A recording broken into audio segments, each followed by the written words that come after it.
Hello friends, welcome to খেল দুনিয়া। আগামী পরশু মিনি ডার্বি অর্থাৎ মোহনবাগান স্পোর্টিংয়ের বিরুদ্ধে মোহনবাগান মাঠে নামছে। সেই ম্যাচটা মোহনবাগানের জন্য খুবই গুরুত্বপূর্ণ, কারণ মোহনবাগানের এই মুহূর্তে যে কন্ডিশন, সেখান থেকে দাঁড়িয়ে মোহনবাগানকে ম্যাচটা জিততেই হবে।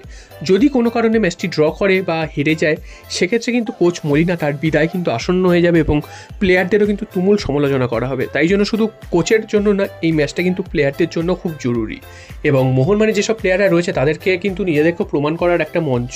এবং মোহনবাগান স্পোর্টিং কিন্তু এই মুহূর্তে খুবই ভালো ফুটবল উপহার দিচ্ছে। তারা প্রথমবার আইএসএলে খেলছে এবং সেখানে এসেই তারা যে ফুটবলটা খেলছে সেটা কিন্তু যথেষ্ট প্রশংসাযোগ্য। তো সেখান থেকে দাঁড়িয়ে দেখতে গেলে মোহনবাগান স্পোর্টিংকে হারানোটা কিন্তু খুব একটা সহজ হবে না মোহনবাগানের, এবং মোহনবাগান স্পোর্টিংও কিন্তু মোহনবাগানের ঠিক পরেই রয়েছে। তো সব মিলিয়ে কিন্তু মোহনবাগান স্পোর্টিংয়ের ম্যাচটা মোহনবাগান কীভাবে তার দল সাজায় সেটাও কিন্তু একটা দেখার বিষয়, কারণ কোচ মলিনা একদিনও কিন্তু তিনি ঠিকভাবে দল নামাতে পারছেন না, এবং সাবস্টিটিউশন সেটাতেও তিনি কিন্তু বিগ জিরো। তো সেদিক থেকে দেখতে গেলে মোহনবাগানের কোচ মলিনা এই ম্যাচে কিন্তু পাবেন না মনবীর সিংকে। মনবীর সিং চোটের কারণে তিনি কিন্তু খেলছেন না, তিনি আজকের অনুশীলনের মাঝপথেই তিনি বেরিয়ে গেছেন। তো মোহনবাগানের ডান প্রান্তটাকে সামলাবে সেটাই কিন্তু একটা দেখার বিষয়। এবং মনবীর সিং, যদি তোমরা লাস্ট কয়েকটা ম্যাচ দেখে থাকো, মনবীর সিং কিন্তু একদম আউট অফ ফর্ম ছিলেন।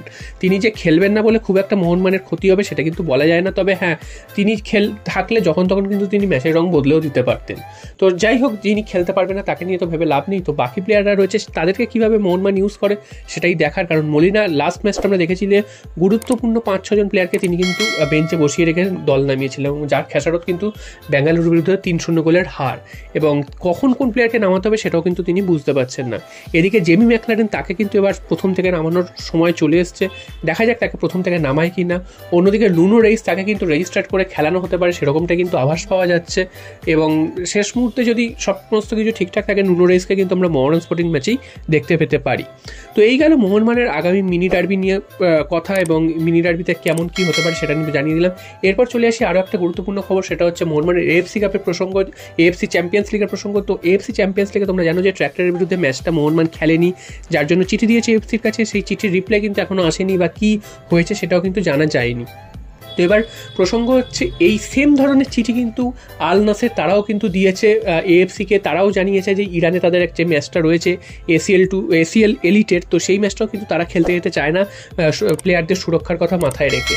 তো এই চিঠিটা যাওয়ার পরে কিন্তু মোহনবাগানের পালে কিন্তু আরও হাওয়া লেগেছে বলা যায়, কারণ এই ধরনের যদি চিঠি আরও 2-1টা ক্লাব দেয়, সেক্ষেত্রে কিন্তু মোহনবাগান অনেকটাই স্ট্রং পজিশন পাবে।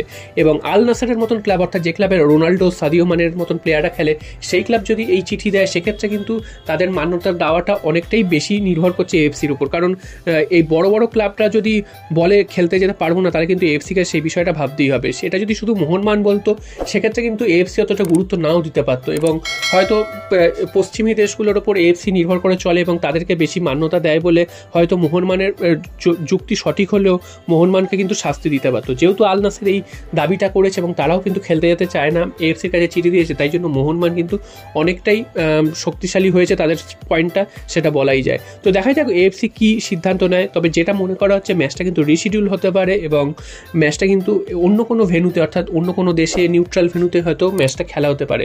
যেহেতু মোহনবাগান আগেই দাবি করে বসেছে যে ম্যাচটা যাতে অন্য কোথাও করা যায়, তাই জন্য মোহনবাগানকে প্রথমেই 3 পয়েন্ট বা 3 গোল দিয়ে দেওয়া হবে, এটা কিন্তু মনে করা উচিত নয়। যদি সেই ম্যাচটা রিশিডিউল হওয়ার পরেও যদি ট্র্যাক্টর খেলতে যেতে না পারে বা তারা আয়োজন করতে না পারে, সেক্ষেত্রে কিন্তু মোহনবাগানের 3 পয়েন্ট 3 গোল পেয়ে যাওয়ার সম্ভাবনা থাকবে।